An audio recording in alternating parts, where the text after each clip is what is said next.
Good evening, everyone. Welcome to the February meeting of the Pottstown Area Artists Guild. Tonight, we're very honored to have a very distinguished presenter, Nancy G. Heller, who is Professor Emeritus of Art History of the at the University of the Arts in Philadelphia. She's an author of 2 books. One I'm really anxious to read called Why a Painting is Like a Pizza, and another book called Women, Artists, and Illustrated History. And Nancy is going to be talking to us about the Ninth Street Women, a group of artists in New York City, and the obstacles that they faced in creating their art. So welcome, Nancy. Okay. Well, thank you very much. I wanted to be sure to thank all kinds of people, like all the folks involved in the Guild, for all the help you gave me and for setting all this up, and to the people who are signing on as well, of course. I'm having a little trouble finding my thing. There we go. There we go. So is everybody hearing me and seeing the slides? Yeah? Okay, let's hope so. So hi again. All right. Well, so the Ninth Street Women, who you see here, were a group of 5 American women painters: Lee Krasner, Elaine de Kooning, Grace Hardigan, Joan Mitchell, and Helen Frankenthaler, who were among the 72 artists, most of them painters, plus a few sculptors, whose work made up the so-called Ninth Street Show, which was an exhibition that ran May 21st, as you can see there, to June 10th of 1951 in an unused storefront on 9th Street, hence the name, in New York's Greenwich Village. And the 9th Street Show was essentially a protest led by local avant-garde artists who couldn't get their work into the few commercial galleries in New York that handled radical new art. For a long time, experimental American art was pretty much ignored, even in New York City, because everybody knew that all the important new developments in visual art, of course, came from Europe, primarily Paris.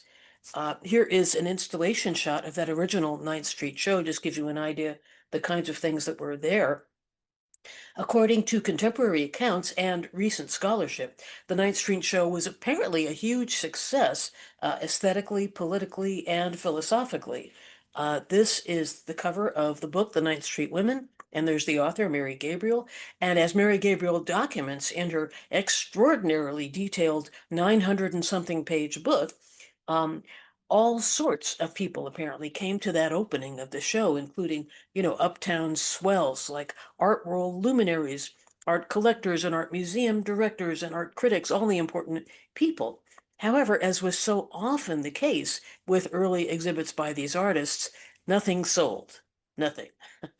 But it was still very important, and the importance of the show lay basically in the new sense of individual and group identity that it gave to these artists. Most of them had been exhibiting art, of course, various places, and they'd been exploring abstract expressionism, which is the style we're going to be talking about, for the past, say, half dozen years or so.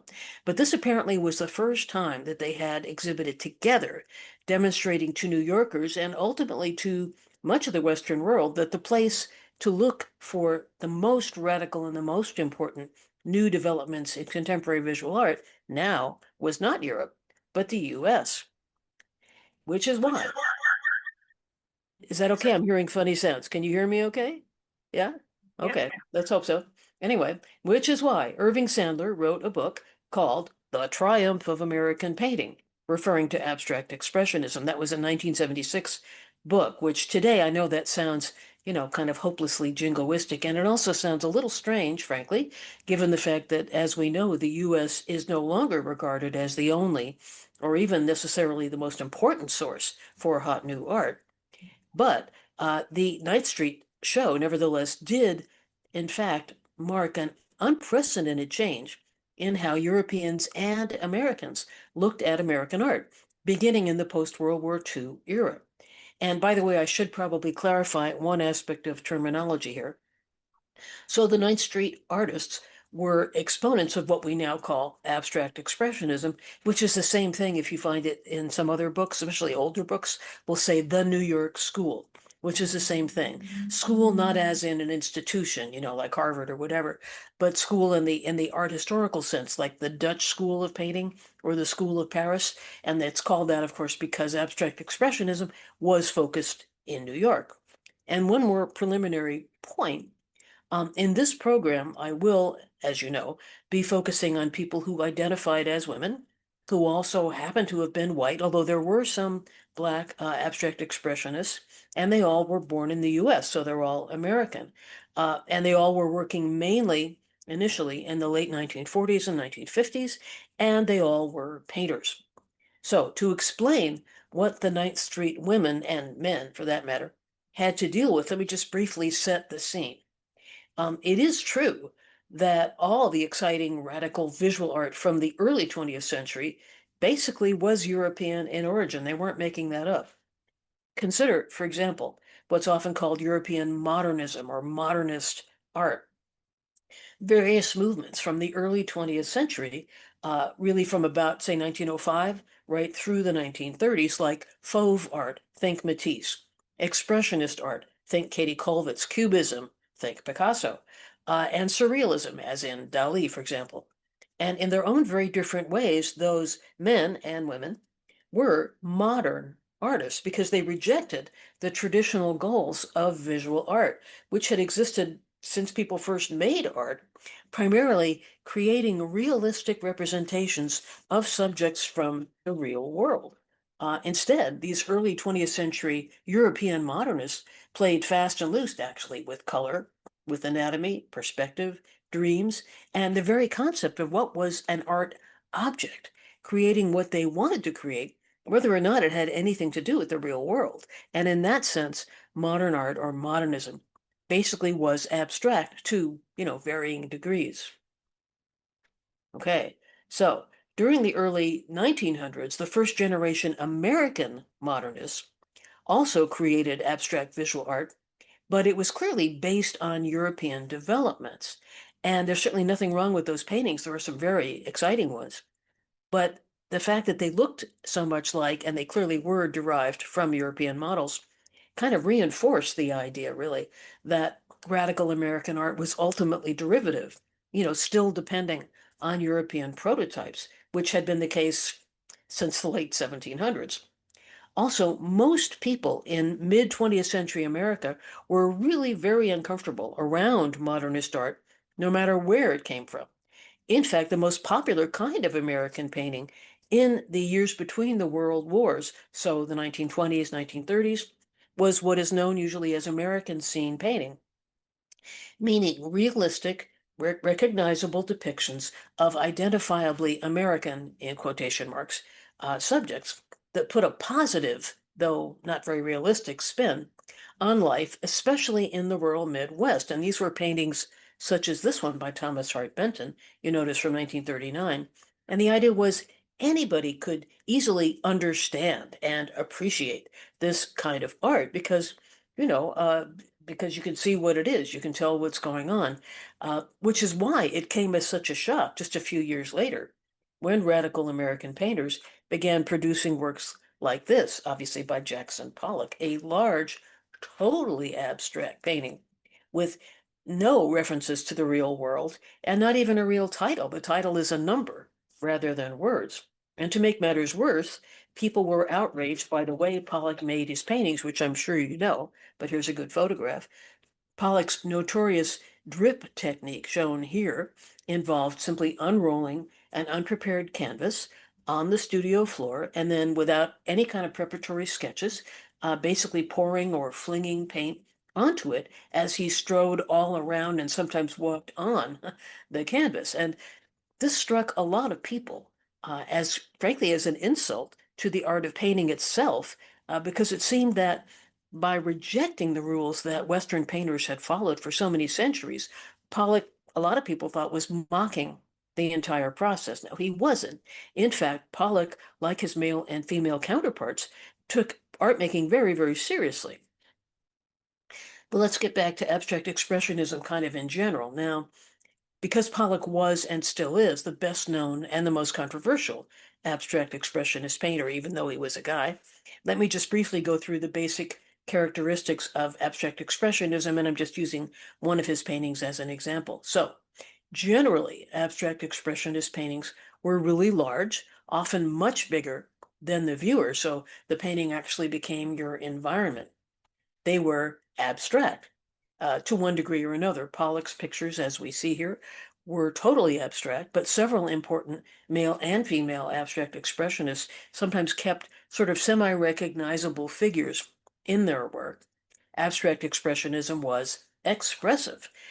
The idea was for the artist to look inward and try to paint his or her emotions, but in an abstract way. And obviously, viewers can't magically understand what those specific emotions were. We're not supposed to be able to do that. Rather, the hope is that the viewers will approach an abstract expressionist painting with an open mind and hopefully feel an emotion of his or her own generated by that painting. And, this may work, this may not work. But the goal is essentially kind of a new sort of nonverbal communication. And finally, that last set of words there, abstract expressionism is both gestural and process oriented, meaning that the gestures made by the artist's hand and arm, whether they're brushstrokes or drips, whether they're accidental or not, they remain visible so that the viewer can focus on literally the process of making the artwork rather than the finished product. The image that Pollock exemplified and that the press loved to lampoon was, one of a man savagely flinging paint around, drinking to excess, chain smoking cigarettes, getting into shouting matches and fistfights, being sexually promiscuous, and at the same time having endless philosophical and political debates about the nature and purpose of art, while dealing with more than the average number of personal demons. And to put it, well, frankly, all of this made for great, if often tragic, stories and created a stereotype of the abstract expressionist painter as a violent, self-destructive, alcoholic man, which was often the case, although certainly not always, and which I think is exemplified, for example, in the typical photos of certain male abstract painters as, tortured, sensitive souls. Just take a look at these three. I just picked three, they look exactly like that stereotype. So my point here, which I hope will become clear, is that that stereotype of the tortured, et cetera, male artist didn't really have any room in it for women, and especially not for stereotypical women of 1950s America, the kind of figure popularized, in TV sitcoms and magazine advertisements. She was always white. She was always more or less middle class. She always was married with children and did not have a job outside the home. And I'm thinking of images like from the sitcom Leave It to Beaver, which was a popular TV series from 1957 to 63, where you have the family unit consisting of the father, who, drives off to work every day wearing a suit and tie, and then comes home to his perfectly coiffed wife, who takes care of the house and their two children. And Mrs. Cleaver, played by Barbara Billingsley, would never have fit into the Jackson Pollock world. And likewise, the women models in ads for home appliances and cleaning products of this period projected a very positive, sort of wholesome air, again, as housewives, as in this very happy housewife, smiling as she vacuums the carpet while wearing heels. I don't know about you, I always wear heels when I do vacuuming, of course. And such women, again, the point is they would never be caught dead inside a place like the Cedar Bar, also known as the Cedar Tavern, a Greenwich Village dive, basically, on University Place near 8th Street. And by all accounts, this was, well, frankly, kind of a filthy, crowded, smoke-filled space frequented by abstract expressionist artists, mostly loud, drunken men. And yet, some women, including but not limited to our 9th Street women, did spend time in the Cedar Bar. You can see here's a photograph of somebody who's certainly female. And they would go ahead and be drinking and smoking and cursing and flirting, the same way the men were. Because they weren't stereotypes, they were people. Women who had chosen to focus on their lives as radical artists also hung out because nobody had any money. They would hang out in the same places that their male counterparts did, namely places like the Waldorf cafeteria and other super cheap places where they could find where they could, kind of nurse a single cup of coffee all day. Another place that was popular was the Automat. If anybody remembers automats, I do. Anyway, um, and of course, the women, like the men, would talk endlessly about art. But as you will understand, there were additional obstacles facing the Ninth Street women. In the late 1940s and early 50s, when abstract expressionism was really just starting to be recognized as a significant cultural phenomenon, there was nothing romantic about the level of poverty that most of these artists faced, living and working in loft spaces with no heat, etc., and taking, endless dead-end part-time jobs to earn enough money to keep painting. As Gabriel points out in her book, a number of these artists actually literally starved to death. So the poverty level, again, was certainly no joke. And then again, of course, for the men, they often suffered physical and psychological scars from their military service in World War II or later the Korean War. But the women had to face and overcome additional obstacles. Two of our Ninth Street women were born before American women could legally vote, and all five of them grew up at a time when abortion was illegal. I won't say it, and when modern birth control was unavailable. And as a result, several of the Ninth Street women had abortions because they said they realized they didn't feel they could manage both motherhood and full-time commitments to painting. Only one of our five artists, Grace Hardigan, actually had a child, and she made the heart-wrenching decision to give her son to his paternal grandparents to raise the kid. And then there was the toll taken on this generation of women and men by mental health issues, both individual and family problems, the pall of, existential angst that hung over this generation of American visual artists and writers. You probably know a shocking number of artists in this group committed suicide, including painters Arshile Gorky and Mark Rothko. None of our Ninth Street women died at their own hands, but two of them did attempt suicide. Another one's mother was institutionalized.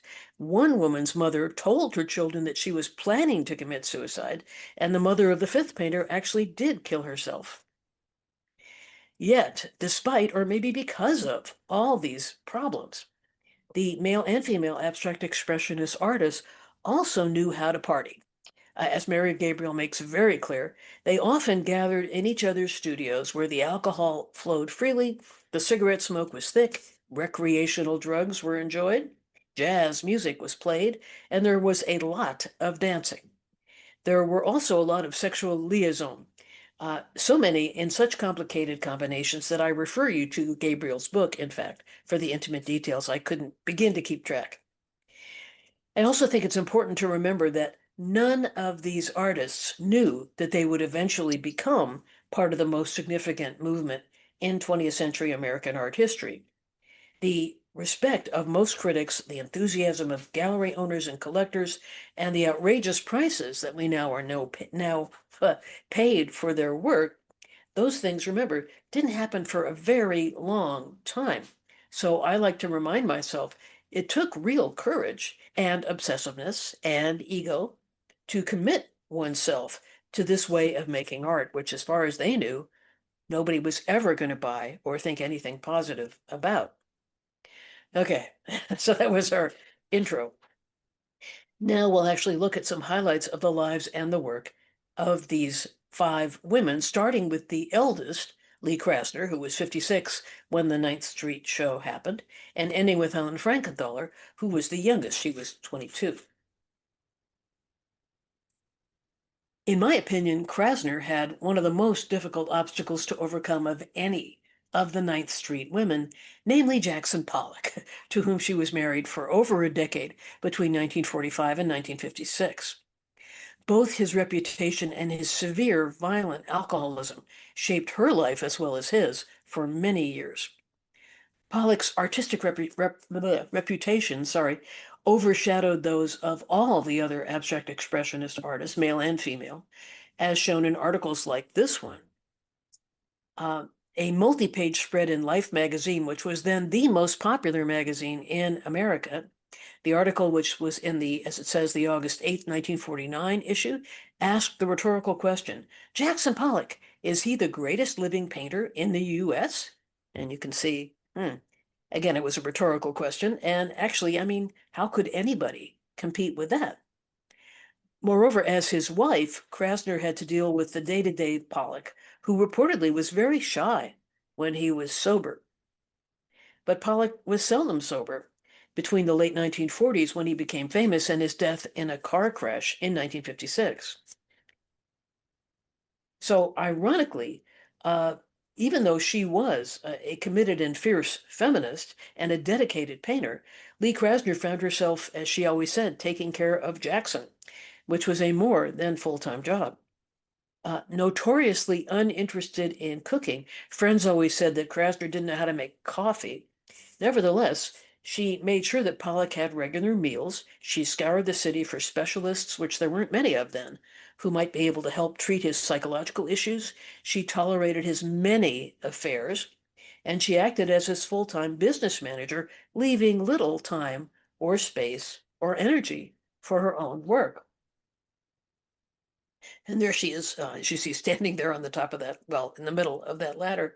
And yet, Krasner never stopped making art, and during the 30 years that she lived after Pollock's death, she produced an extraordinary body of work for which she has been belatedly recognized. Here she is on the right there with her sister. Lenore, as she was originally, Krasner, was born October 27, 1908, in Brooklyn, New York. She was the youngest of 6 children with Orthodox Jewish parents who had fled anti-Semitic pogroms in what is now Ukraine. In New York, the family ran a grocery store and money was very tight. Here's an early self-portrait. But having decided at age 13 to become a painter, Krasner worked really hard toward that goal. With her father's support, fortunately, after high school, she studied at several of New York's most important art institutions, including the Art Students League, the National Academy of Design, and Cooper Union. Krasner was really excited, she said, when the Museum of Modern Art opened in 1929, providing opportunities to see important examples of European modernism. Remember, it wasn't easy to see such things before that. But, of course, with the Great Depression, her life, like the lives of most Americans, became very difficult. Krasner worked as a waitress, and then in the late 1930s, she became a student of the German emigre painter Hans Hofmann. Here she is in Hofmann's studio. Hofmann was a pioneering abstractionist whose classes influenced an entire generation of American artists. Like most other male and female American artists at the time, between 1935 and 1943, Krasner had jobs with the WPA, Works Progress Administration's Federal Art Project, which was a Depression-era program through which the federal government tried to keep artists alive and working. What a concept. A lifelong political activist, Krasner was a supporter of something called the Artists Union. She's not in the picture, but this is the group, which was, as you can imagine, a group that lobbied for artist rights and various social justice causes. But her life changed permanently when she met Jackson Pollock in 1941, when both of them had works in the same group exhibition in New York. And the two painters became close, and in 1945 they married and moved to a tiny village in East Hampton, New York, near the tip of Long Island, called Springs. Now, this doesn't say Springs, but if you look to the far right of Long Island, you can see it does say East Hampton. So that's what we're talking about. Now, if you've ever been there, you know that today Springs is a very fashionable, very artsy, very expensive place. But Krasner moved there then because at the time, Springs was very cheap, largely unsettled, decidedly unchic, and considered incredibly remote from, the temptations of Manhattan. So Springs, she thought, was a place where Pollock could learn to control his drinking, and both of them would be able to make a lot of art. Unfortunately, it wasn't that simple, mainly because Pollock was apparently unable to remain sober, and also because Krasner essentially sacrificed her own career to promote his. In Springs, Pollock got the entire barn to use as his studio, while Krasner painted in a tiny upstairs bedroom. She watched Pollock develop his infamous drip technique, and she said she ultimately found it a lot easier to work on mosaics like this tabletop, um, because she said she could easily stop it at any moment to fix him lunch. And that certainly doesn't sound like the Lee Krasner, the fierce, tough-talking, no-nonsense, deal-negotiating broad, who many sources agree considered herself equal to the male artists of abstract expressionism. But I think we all know love can make people do some surprising things. And Krasner did paint during her marriage, including some impressively progressive pieces such as Blue Painting from 1946. And here it is closer. Now, I was taught way back when that abstract expressionism proper began in 1947 when Pollock made his first drip painting. But here's Krasner a year earlier making a picture with all the standard abstract expressionist characteristics I mentioned before: totally abstract, expressive, gestural, process-oriented, etc. And this was not unusual. Here's a 1947 canvas by her again, and you can see how thick, I hope you can see how thick the paint is in this particular one, whoops, which is also often a characteristic. And just as married life with Pollock was a defining element of Krasner's life and work, sorry, so too his death had an enormous and long-lasting impact on his widow. Krasner was in Paris taking a much-needed break when word reached her of Pollock's death. On a personal level, I'm sure the news must have been devastating and, in a strange way, maybe a relief. She often described feeling guilty that she wasn't in Springs to help save him, she said. But by then, everybody seems to agree, sadly, Pollock was fairly far gone. Also, his girlfriend had moved into the house. And it's important to remember that that car crash killed both Pollock and another female passenger. His girlfriend was injured but did recover. Back in New York, Krasner spent another 16 years dealing with the complexities of Pollock's estate. And the indignities she'd suffered as, Pollock's wife continued, including scores of interviewers who would come and visit and ignore her work, only wanting to see and talk about him. Yet Krasner continued making art such as, here's another example. And if you get closer, you can see those accidental splashes of paint that, again, she left there because she wants us to be aware of the process of how it was made. Lee Krasner had her first solo exhibition, which is, a major mark of distinction, in 1951 when she was 43 years old. Compare that to Helen Frankenthaler, who achieved the same goal at 23. More importantly for Krasner herself, she didn't have a full-scale museum retrospective of her work until 1983 when she was 75 years old. And that show didn't get to the Museum of Modern Art in her hometown of New York until December 20th, 1984, 6 months after the artist's death. Physical ailments never kept Krasner from producing art, In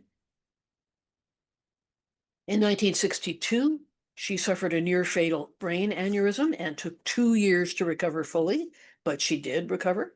And in her later years, Krasner continued painting despite severe arthritis that sometimes required her to use a wheelchair and the debilitating effects of ulcerative colitis. Especially with the rise of the modern second wave women's movement in the 1960s and 70s, Lee Krasner became much better known and much more respected as an artist in her own right, as opposed to just being Mrs. Pollock. Krasner received many honorary doctorates and other awards, and her work is now in the collections of all kinds of major museums the world over. This is part of the Green River Cemetery in Springs, often referred to as the Artists' Cemetery because the graves of so many local luminaries are there. These include gravestones for Pollock in the back there and for Krasner in the foreground. Here's hers.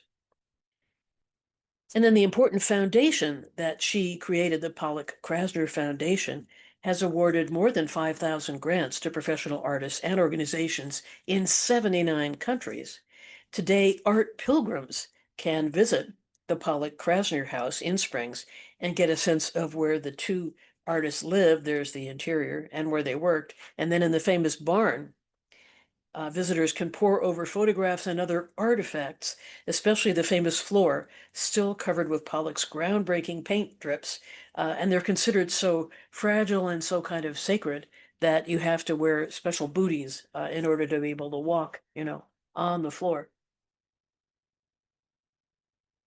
This is a cartoon, obviously, about Jackson Pollock. The teacher says to the little kid, "I don't care if Jackson Pollock did start out this way. We are drawing kittens. Ha ha." And I show you this because today it's nearly impossible still to avoid seeing references to Jackson Pollock, especially in cartoons that make fun of modern art. But I have to say, I've never seen a Lee Krasner cartoon. Likewise, Ed Harris's award-winning 2000 biopic, Pollock, you notice wasn't called Krasner. Still, Marcia Gay Harden, here with Harris, won the Academy Award for Best Supporting Actress in the role of Pollock's spouse in that film, and Krasner's reputation has continued to rise.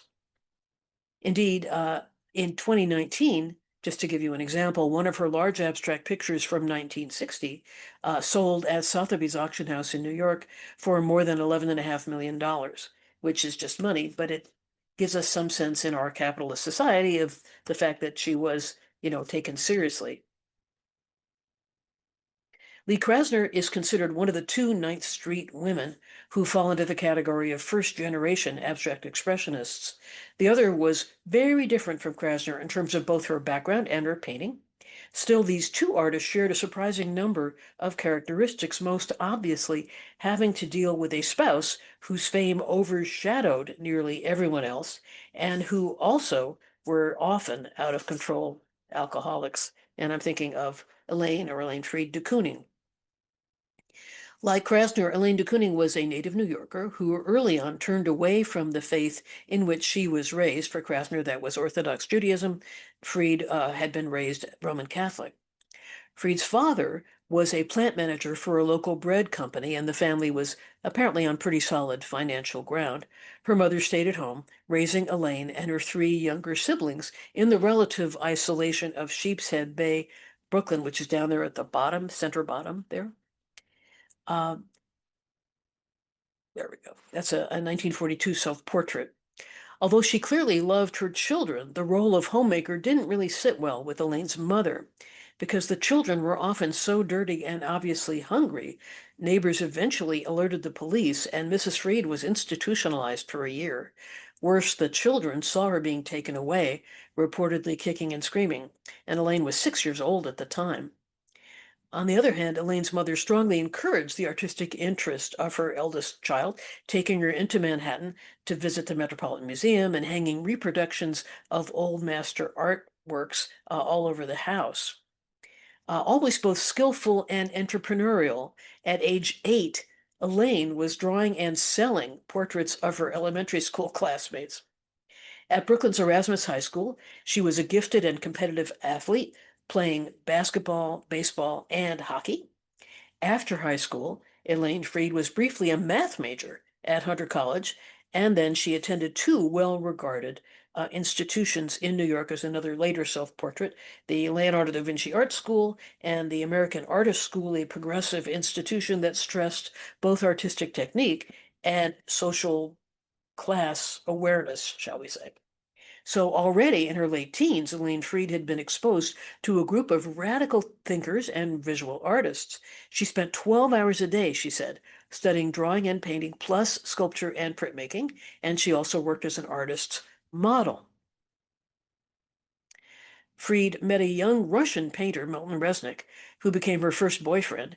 With him and other friends, she'd go to political meetings, foreign films, and dance halls. Mind you, she had to be back home in the Brooklyn bedroom she shared with her sister by 10 p.m. So Elaine Freed was very busy. Then at age 20, she was introduced to the man who would change her life in many complex and contradictory ways, namely Willem de Kooning. The Dutch-born artist had been trained in both what used to be called commercial art, graphic design, and fine art, meaning painting. At 22, he stowed away on a British freighter and landed in the U.S., where he stayed. He eventually became the second most famous and most important and most controversial abstract expressionist artist after Pollock, creating a body of work that combined the abstract expressionist characteristics we've already been looking at with figurative elements, notably in works like Woman Number One, part of a series from the middle part of the century. This is really large. It's 6'3" tall. And this rather grotesque depiction of a human female reduces her, as you can see, to a skull-like head with staring eyes and prominent teeth, huge breasts, all covered with slashing gestural brushstrokes and visible drips of color, as you can see in these close-ups.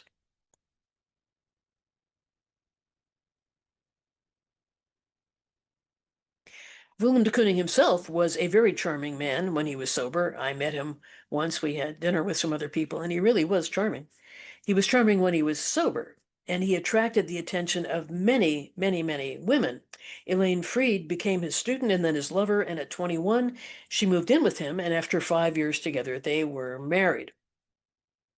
She took his last name, so we say Elaine de Kooning, and they remained married for 45 years, although they spent almost half that time living apart.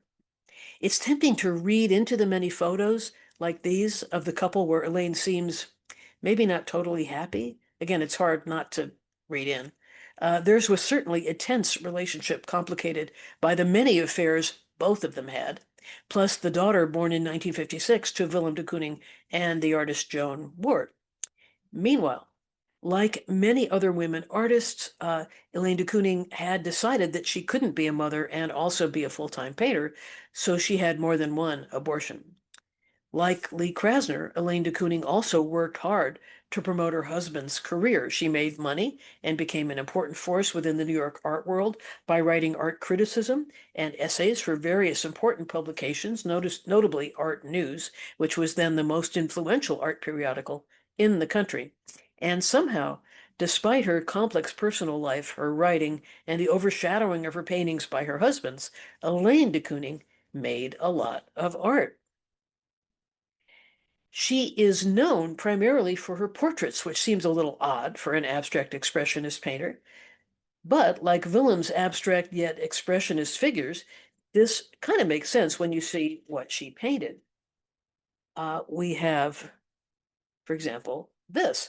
It's one of my favorite examples, her portrait of Harold Rosenberg from 1956, which stresses his distinctive face and body. He was very tall and gangly and typically slouched around. Here's a comparison. That's what he really looked like in the photograph anyway. And Rosenberg was an important art critic at the time. And you can really see those incredibly active brush marks there. Here's a detail, again, making the same sort of point. Same thing there again, those intentional drips that are left there.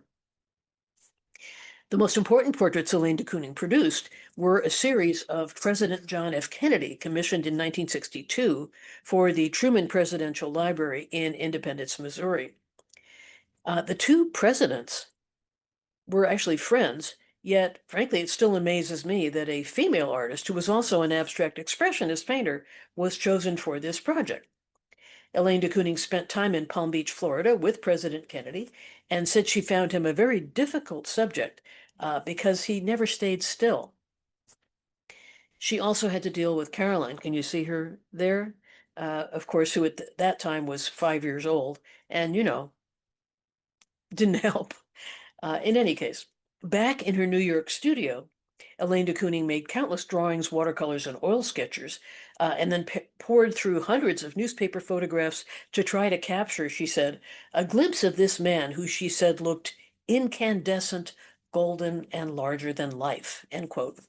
Elaine de Kooning spent a whole year doing virtually nothing but working on her painting of President Kennedy.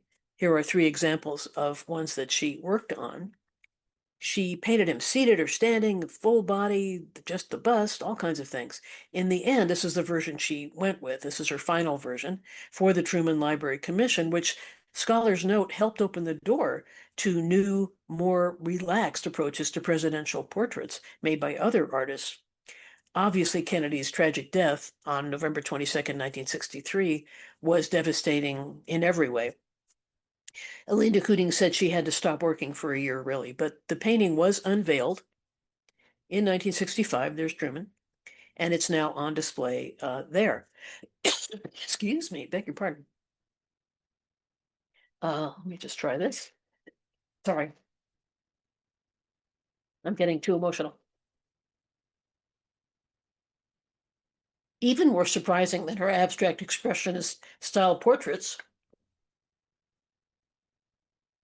are Elaine de Kooning's paintings of athletes, primarily baseball and basketball players, inspired, she said, by the colors and dynamism of newspaper photographs. And when you think about it, well, yeah, I see her point. Not those photographs specifically, but ones like them. And her images of athletes include this one, High Man. At first, I couldn't figure it out, but can you see there are people jumping with the ball there toward the top, and you see their uniforms, etc.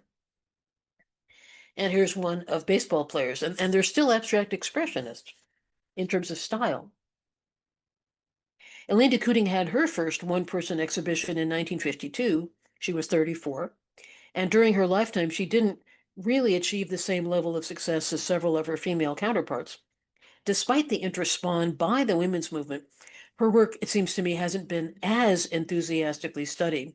To my knowledge, the first major shows of her portraits included the one at the Smithsonian's National Portrait Gallery in 2015, and her auction records have lagged somewhat behind Lee Krasner. Nevertheless, Elaine de Kooning was an important figure in the heyday of abstract expressionism, and her star is rising again as well, thanks to recent exhibitions and publications about women abstract expressionists.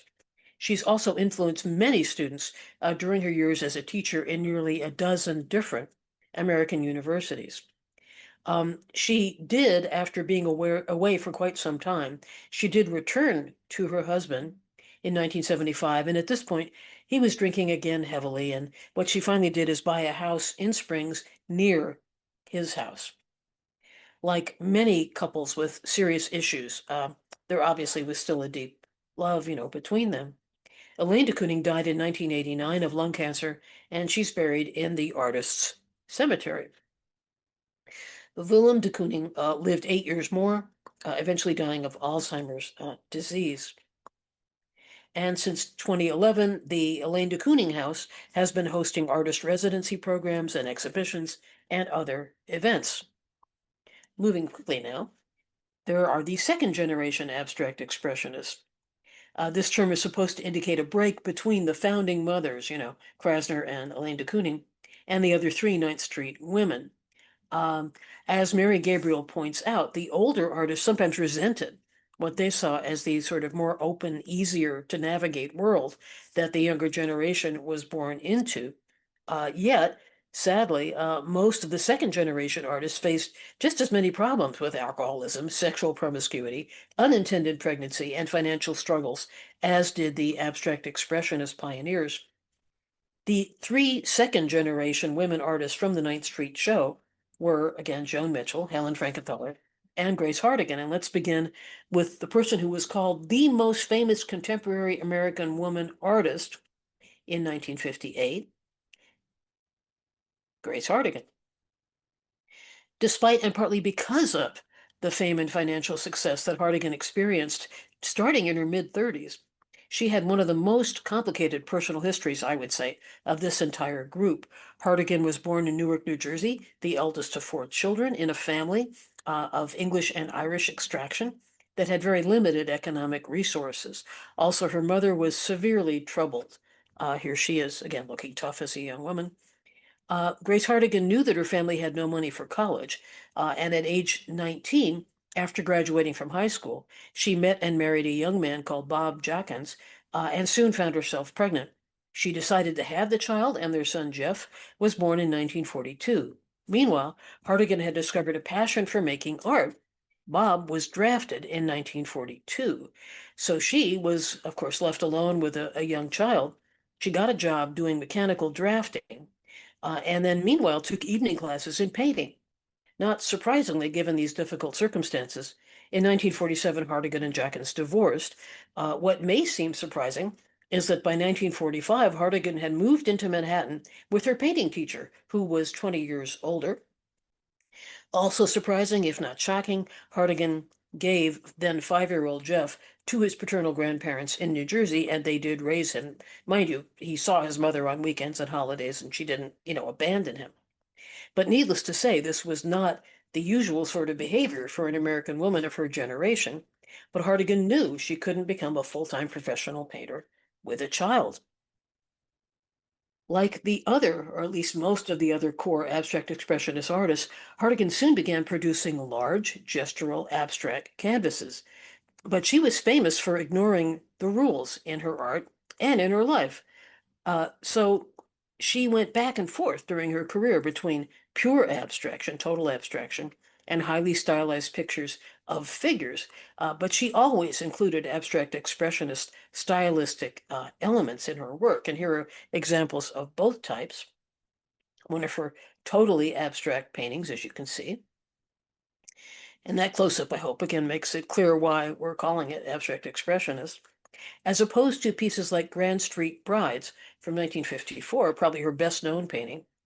The title refers to Brides Row, a section of Grand Street on the Lower East Side of Manhattan, near Hartigan's studio at the time, where bridal gowns were displayed in many different storefronts. She said she often walked by the store, and she was both fascinated and appalled by, as she said, these overdressed mannequins forever trapped behind glass walls.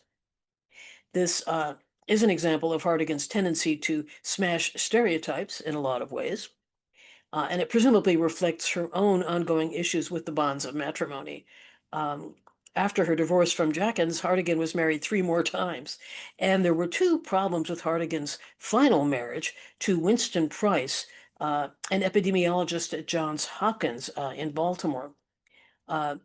Tragically, he became quite ill, and so she spent the last decade of his life, of course, helping to take care of him during a pretty severe physical and mental decline. She also hated Baltimore, which she described, as a cultural backwater, a long time ago, mind you. Also, paintings like Grand Street Brides caused a serious rift between Hartigan and a number of her former colleagues who accused her of betraying the cause of abstraction. Clement Greenberg was an important art critic and essayist who helped champion the abstract expressionist painters when hardly anybody did, and who, after initially praising Hartigan's purely abstract work, wrote a scathing review of her figurative pictures and told her in person, in public, that she had to stop painting that way because, quote, it wasn't modern and she wasn't a serious artist, end quote. Nevertheless, despite Greenberg's cruelty, her husband's long illness, and her own double hip replacement, Hartigan continued painting, returning to purely abstract compositions. She also got sober. She had had problems with alcoholism herself. And she began teaching at the Maryland Institute College of Art, which surprisingly she found she loved. 3 years later, in 1965, Hartigan was named director of the School of Painting there, a position she held for more than 4 decades, which allowed her to mentor many young artists. Grace Hartigan died in 2008 at the age of 86. And in 2021, one of her paintings, this one, sold at Christie's for $687,500, which, to my knowledge, is her record. Joan Mitchell. Based on images like this one, I had always assumed that Joan Mitchell must have been a rather cold and severe woman. In photographs, she often looks angry or deeply troubled. Mitchell's early life sounds a bit like that of the poor little rich girl. Here she is as an infant with her parents. Mitchell was born and raised in Chicago, where her wealthy family had an apartment that took up the whole 10th floor of a fashionable building overlooking Lake Michigan. Her father was a prominent physician, and her mother was a poet, and also the editor of Poetry magazine, which is still an important literary journal. Now, according to her biographers, when she was young, Joan Mitchell's parents largely ignored her emotional needs, although they certainly saw to it that she engaged in activities suitable to her station in life, including sports. But whereas Elaine de Kooning played baseball, basketball, and hockey, as a young teen, Mitchell was a champion diver, ice skater, and we should say, I guess equestrian is the proper word here. She was also something of a troublemaker. She boycotted her own debutante ball. Having decided early on to be a painter, as a child, Mitchell went to Saturday morning art classes. Later, unhappy at Smith College, Mitchell moved back home while attending the School of the Art Institute of Chicago, where she earned both bachelor's and master's degrees of fine arts. In 1948-49, Mitchell traveled in Europe, mainly France, which became an important part of her life. She also married Barney Rossett, a young Chicagoan from an equally wealthy family who happened to be Jewish, which was awkward because Mitchell's father was openly anti-Semitic. Rossett turned out to be a tremendously important force on the American literary landscape, founding Grove Press and Evergreen Review. He was responsible for publishing controversial avant-garde writers like Samuel Beckett and D.H. Lawrence. Rossett was also unbelievably supportive of Mitchell in every possible way, even long after their divorce in 1952.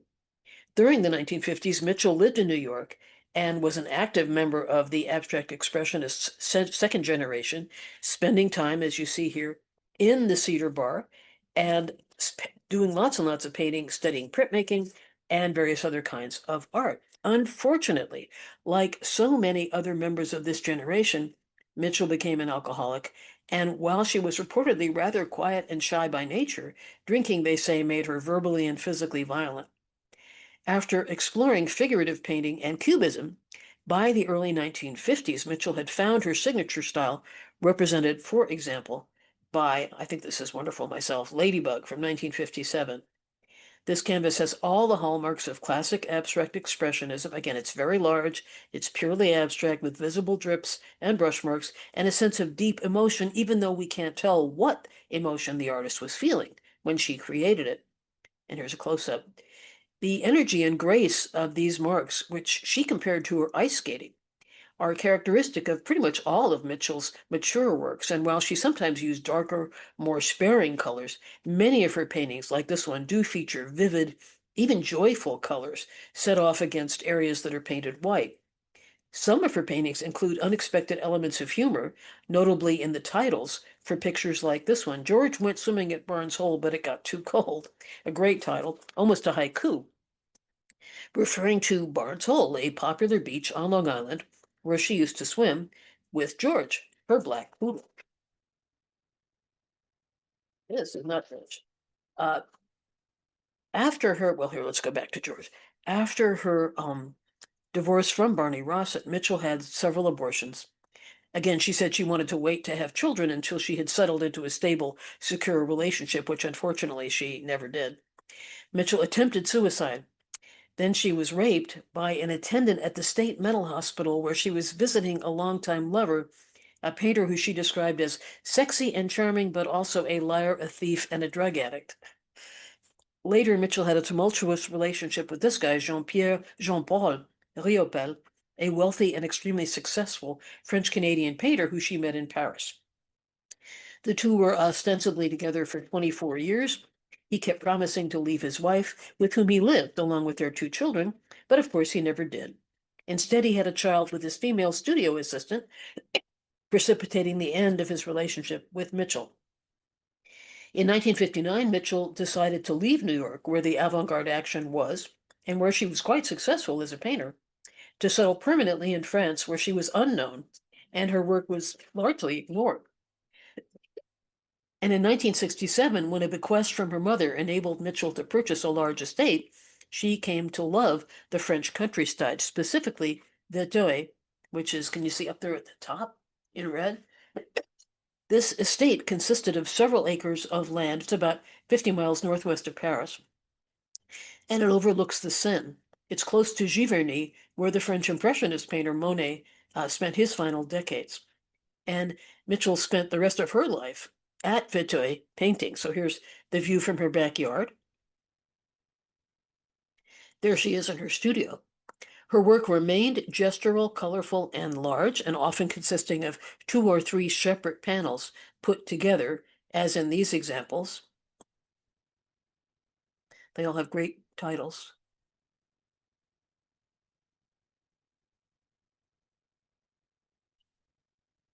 And I just love that photograph. Joan Mitchell died in 1992 at 66 of lung cancer. With the start of the women's movement in the early 70s, her career got a boost. She had an important museum exhibition in 1972 and a full-scale retrospective in 1974.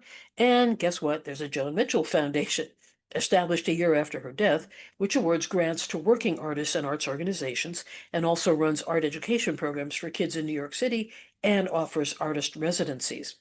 And I also want to call your attention to a 6.5 minute video that's mentioned on the handout that I hope you have, which gives a really great summary, I think, of the way she thought about art from the point of view of another artist. And I just wanted to point out that she did smile. Also, one of her paintings sold at Art Basel Hong Kong in 2021 for $20 million. So, and finally, we come, don't worry, we're just about there, to the last of our Nith Street women, namely Helen Frankenthaler. Like Joan Mitchell, but unlike the other three women in this group, Frankenthaler came from a family with considerable wealth and power. Her father was a respected judge on the New York State Supreme Court. Helen was the youngest of three sisters, raised in a politically progressive Jewish family living on Manhattan's Upper East Side. Frankenthaler's interest in creating visual art began early, and her background made it easy for her to get, well, you might say, a thorough education in the arts through summers that she spent in Europe with her family, and especially her initial art teachers at New York's prestigious Dalton School. Frankenthaler studied with the renowned Mexican muralist Rufino Tamayo, who was living in New York at the time.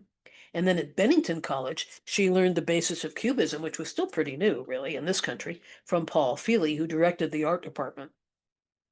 One other prominent art world figure who shaped Frankenthaler's early personal and professional life was Clement Greenberg. Here he is again. As we saw before, Greenberg alienated Grace Hardigan by cruelly disparaging her work because it was figurative and not purely abstract. In his final decades, Greenberg alienated a great many other people by switching his opinion about Pollock, whose importance he had come to doubt, and by issuing blanket statements regarding all art made by women as inherently inferior. But in 1950, when he met Frankenthaler, Greenberg was 41, an immensely influential and pro-abstract expressionist, and a very important art critic and essayist.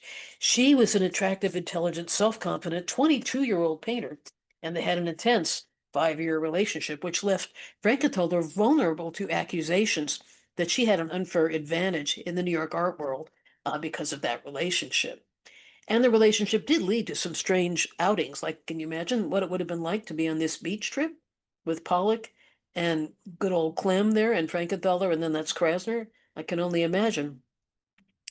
Frankenthaler's first solo exhibition in New York happened in 1951 and included works like this one. As you can see, it's made, well, you can't probably see, but it's made, maybe you can see here, it's made with paint and sand and plaster of Paris and coffee grounds on canvas.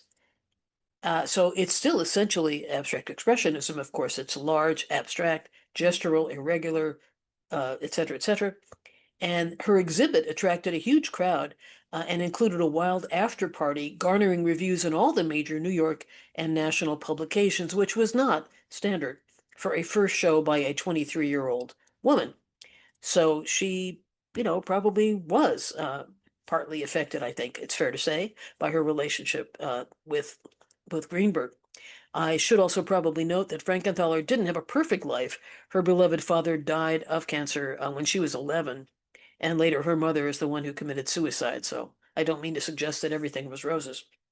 But what really put Frankenthaler on the map was one work that scholars now say inaugurated a whole new way of painting, Mountains and Sea, an example of stain painting. There it is on the wall. This 7 foot by 9 3/4 foot painting does not emphasize thick pigment and irregular surfaces as most of the ones we've seen did. On the contrary, it looks, even when you see it in person, like an oversized watercolor. It's called a stain painting because, unlike traditional oil pictures, where the artist works on a canvas that's been stretched and primed with gesso so that the paint will remain on the surface, in this process, Frankenthaler would unroll her canvases onto the floor, just the way it came from the supplier, and then pour, spread, and brush, or otherwise manipulate Oil paint, it is oil paint, but it's so thin with turpentine that it soaks right into the weave of the canvas, like red wine spilled on a white blouse. She again wants the color to sink in to stain it. So there you see her working. And there's a close-up of it. And you can see there are still dripped areas. It's still big, it's still gestural, it's still abstract expressionism. So soon after she'd completed this painting, two male painters from the DC area, Morris Lewis and Kenneth Nolan, visited Frankenthaler's studio, saw this huge painting, and decided to adopt her technique for their own work. And I think the clearest example of this influence is Morris Lewis's series of so-called veil paintings, whoops, like this, where the very thin paint is also poured and manipulated, although of course it looks different than what she did. Before the Caves is another Frankenthaler stain painting work, which also was created that same way, and they do kind of evoke landscapes and water, I guess, but they're certainly abstract, and as you get closer, you can see again the gestural process-oriented elements. In 1955, Frankenthaler broke up with Clement Greenberg, so to speak. 3 years later, she married the abstract expressionist painter Robert Motherwell. She was 30, he was 43.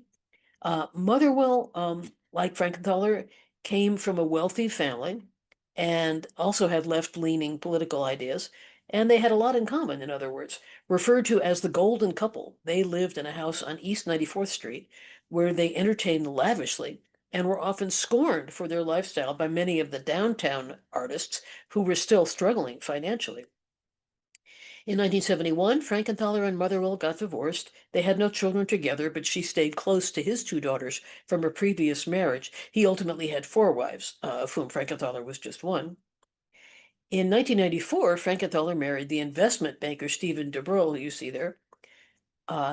They were both in their mid-60s. A few years later, they moved to a house in Darien, Connecticut, on the Long Island Sound, where she died after a long illness in 2011.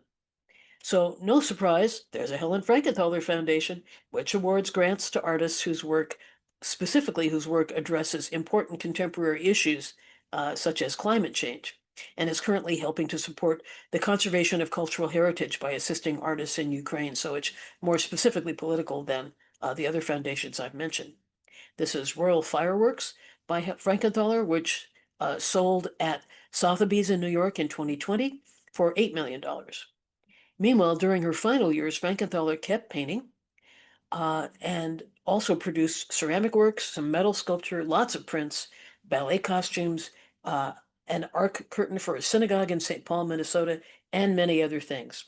In 2001, Frankenthaler received the National Medal of Arts from President George W. Bush. She was also given numerous other honors, and during the last several decades, the artist bibliography and exhibition record have just increased incredibly. There just was a big show that ended a couple days ago of her work in New York. Okay, we're there. Like everything else, visual art has its fashions, and the style that's hot at one point will inevitably become not so important and be supplanted by a different style, often surprisingly fast. So just as abstract expressionism began to be accepted, at least by parts of the art establishment, with art tourists filling the Cedar Bar, and as the Hamptons became, super fashionable, new radical movements caught people's attention in the 1960s, namely pop art and minimalism. Examples of both you see there. Now, both of those movements consciously rejected what the artists saw as the excessively self-indulgent emotionalism of abstract expressionism. Instead, pop and minimalism featured, respectively, deadpan images of items and individual representations of American consumer culture. And then on the right, smooth, uninflected, non-expressive surfaces using as few colors as possible, in this case, a single shade of red. As noted earlier, today the work of these abstract expressionist pioneers is getting a lot of attention, not seen certainly since the 1950s. Moreover, abstract expressionist painting is still influencing new generations of artists. And thank you so much for listening. And I hope we have some time for a Q&A if you have some comments or questions or what have you.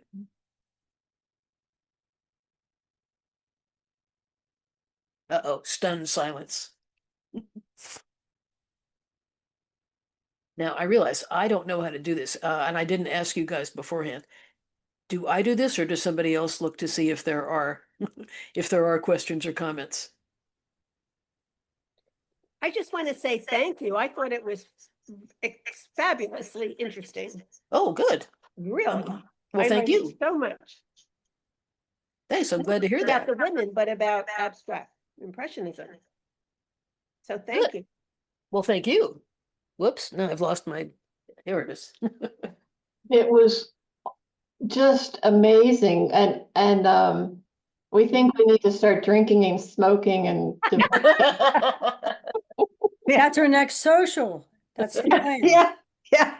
Hey, listen, I've seen my painting. It wouldn't help, believe me. I really appreciated your humor, Nancy. You made it very humorous too. Yes. Oh, well, good. I hope so. I mean, I don't want, this is going to sound weird, but you guys are all art people, so you'll know what I mean, I hope. It's not that I don't take it seriously. My dad was an artist, so I grew up around artists, and I taught for many, many years in a school that had only artists. And of course, I take art very, very seriously, but it worries me when not you, but you know what I mean, certain people in the rest of the world, it's like they're given the impression that it has to be so serious that you can't enjoy it and you can't have something silly about it. I mean, I think it's a shame. It's terrible when that happens. So I'm glad you said that because I'm enthusiastic about it, and I personally think that as a viewer, I'm not an artist, I'm just an art historian. It seems to me I like it when art is a source of pleasure, whether it's tragic art or, happy-go-lucky art or seductive art or whatever it is. But it seems to me and I mean that about music and dance and theater as well, but that the arts, it seems to me, can teach us and can make us angry, but they also should, I hope, be a source of pleasure, and that should include humor. So, It makes them very human. Nancy, I did have a question. Do you see anything in the current political climate that is threatening artistic expression? oh yeah. Everything. I lived for, let's see, 11 years, I guess. I lived in DC. Well, in the DC, I lived in Northern Virginia, so I shouldn't say DC, but it's a suburb of DC. And I used to be in a Spanish dance group, if you can imagine, many years and many pounds ago. And we performed all over the place. And we performed a couple times at the Kennedy Center. And it doesn't, that's not, I don't have that's not much of a direct tie, And I don't know how political I should be here, but it just seems to me that I take it personally when things happen to an institution like the Kennedy Center. I mean, I remember my dad when we still lived in, where would we have lived then? I guess we lived in, not California, we must have lived in central Pennsylvania. I don't know where he lived somewhere. And he was so excited when he got a note about the opening of the Kennedy Center, because we had never had, the country had never, we've had opera houses and, of course we have other things, but nothing like that. And that was such a boost to so many artists of all kinds. And I was so proud when our group we didn't dance at the biggest, we danced at a small venue, but still, we danced at the Kennedy Center twice, and I just thought, and now, as you know, I'm sure, because of circumstances of various kinds, more and more artists are pulling out and boycotting it, and more donors are boycotting it. And I think they're right, unfortunately. I think it's a shame. And then as far as visual art, again, you may know more. I hope you don't. I hope you haven't had personal experiences, but as you well know, people keep losing jobs and having things pulled from exhibitions and so on. They keep being censored when they make art that is in some way critical of the powers that be. And this is not the first time that's happened in this country, and it certainly isn't the only place it's happened. But it's very distressing when it does happen, I think. Were you thinking of something in particular? No, not in particular. But I'm pretty angry about everything right now. So Yeah. Yeah. I just thought it. Yeah. Yeah. Well, yeah, it's pretty hard not to be. I mean, it's pretty hard not to be when it's just, I mean, I was remembering, and this is different. Is it different? It is different because it was on a different scale, but I had a lot of invitations to do some pretty interesting lecturing way back when I still lived in DC in 1989. which is the year that the Robert Mapplethorpe show that was going to happen Mm. at the Corcoran, which itself doesn't even exist anymore, but I believe that was financial, but whatever. When it was pulled, at the last minute. And of course, it was, as I'm sure you know, it was pulled largely because of concerns raised by particularly a couple of conservative senators who'd never seen the work and never heard of him and didn't realize, I'm sure, that he was already very well known and his work had been shown all over the place. And he wasn't exactly, it's true, his ex portfolio is a little, but, on the whole. And so without ever seeing the work, those senators put enough pressure and other people put enough pressure that the show didn't happen. And so people at the Corcoran couldn't talk about it in public. So I'm sure they hired other people, but I was one of the people they hired to give a talk about art censorship. And of course I mentioned, sort of little bits of it, but I couldn't mention it directly because I didn't want to get anybody in trouble. But that was 1989, and that was, I don't know, that was just very sad. So again, it's not that it's the first time, Yeah, but as you were suggesting, it's on a scale that, yeah. and the level of ignorance is just appalling. Mm. I mean, really appalling. I guess my other question was that given the cost of living, and especially in big cities, are artists still flocking, young artists, are they still flocking to cities? Or I mean, how could you possibly How live can you? as an artist in New York City now? You Yeah. know? Well, my niece and her husband are both artists, and they do live in Harlem. It's a very small apartment, and they've both been very lucky because they both have had a number of. I think they deserve it, but they both, so do other people, and they both gotten some pretty good gigs, which they tell me are helping to make things possible. But I don't know how people. I mean, people used to say that I'm in Philadelphia. Are you hearing weird sounds? Whatever. Yeah. Yeah. People used to say that that there was there was a significant influx into Philadelphia because it's cheaper than New York. But what isn't cheaper than New York? I mean, that's not saying much. And certainly since I've lived in Philadelphia, I mean, my rent has gone, ugh. Yeah. So yeah, I mean, I think the thing about artists, well, this is just me, so this is sort of obvious. As the child of an artist, my dad, who was a printmaker and a papermaker and a writer and a jazz musician, all things that pay so much, of course. Basically, once he never said this to me because I'm sure it would have been traumatic to me, but once he and my mom had kids, et cetera, he became a university arts administrator, and he remained a university dean at 3 different universities after that, to make a living. And he didn't make art for the longest time. And then once he retired, boy, he really made prints every 5 minutes because he could again, which was amazing. But I think a lot of people who are serious artists either do some version of what my dad did and they say, well, but you have to eat, so you have to do something. So they do something else, hopefully never completely giving up. Excuse me. Or they do find some way to kind of be artists full time, but it's, as you suggest, it was never easy in this country. I mean, again, I'm just babbling, so tell me to stop at some point because what I always try to point out to when I used to have students, I don't now, I'm retired from teaching, but when I had college students, unlike Europe, and I'm generalizing obviously, but unlike Europe, we don't, of course, have a history of any kind of governmental support for the arts. I mean, how do you think those people managed? They were supported by monarchs and they were supported by the federal, excuse me, the Royal Collection of blah, blah, blah, and the Royal Academy of blah, blah. We never had any of that. And I personally think, even though it's not my background, I think that, the so-called Puritan heritage thing is real. And I think a lot of people are still in this country are not so sure that art is, I think a lot of people don't necessarily support the whole idea of art. They want it to be there when they want to see it, Yes. but they don't, yeah. Well, it's like my other particular bugaboo has to do with dance, right? Because even though you could theoretically become a painter well, look at Grandma Moses. I mean, you could become a painter at any age. You cannot become a professional dancer at any age, you know. Many retire by 40, So you can't say, well, I'll wait till I retire. Well, great, but then you're not going to be able to with very few exceptions. You're not going to be able to do very much at all.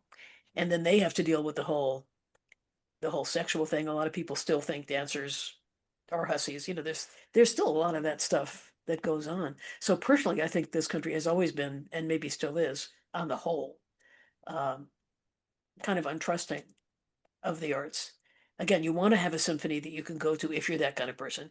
You want to have a rock and roll concert you can go to if that's your kind of music. You want to be able to go to the museum once in a while, or take your grandchildren to see the Nutcracker. But most people don't think about how that happens, and how it happens without any support, really, any major, long-lasting financial support, which sadly is so often the case. I should shut up. Okay, thanks. All right, any other question? For Nancy, we can hang out. I just I'll want to bring in the recording. But we can be here for a while. So thank you so much. Oh, thank you. It was, oh, I'm Very sorry. nice. Any other questions Oh, for right now? comments, complaints. No complaints. Nope. No. I We can don't tell you call no it under- complaints. Nancy, what was your dad's first name? Oh, Jules, Jules. Yes, I have his textbook in my studio. Oh, Printmaking one or the paper making one? Yeah, Jane and I were paper makers back in the day. Yes, that's funny. it's this thick. It It's is. a lot. It is. It's nice because when I was young, when I was looking for jobs a lot, like in the 70s, some time ago, it was funny. A lot of times I would go to an interview for teaching, and it would be all these folks hanging around, and everybody else was an artist, and I was looking for usually the one art history job, and they profoundly distrusted art historians because they thought that all of us only liked dead people,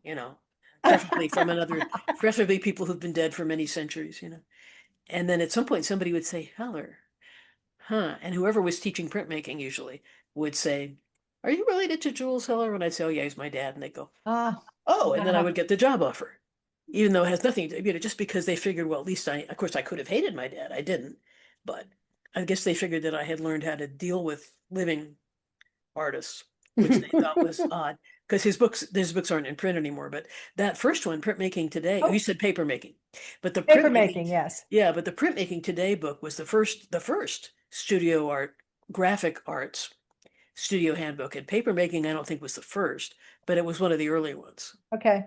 Yeah. Oh, it's so That's cool funny. that you recognize it. Yeah. Oh, yeah. It's Yeah. a small world. Yeah. Yeah.